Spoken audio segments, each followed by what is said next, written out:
bago pa man ang trahedya na sinapit ni DILG Secretary Jesse Robredo, may mga opisyal na ng gobyerno na nasawi na rin dahil sa pagbagsak ng eroplano. Pinakatanyag na marahil sa kanila si dating Pangulong Ramon Magsaysay. Nakatutok si Jam Sisante. Madaling araw noong March 17, 1957, sumakay si dating Pangulong Ramon Magsaysay sa kanyang presidential plane matapos ng ilang speaking engagement sa Cebu.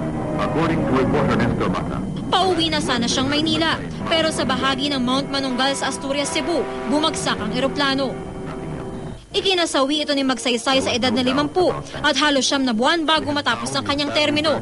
Patay rin ang 24 pang sakay. Isa lang ang nakaligtas, ang mamamahayag na si Nestor Mata.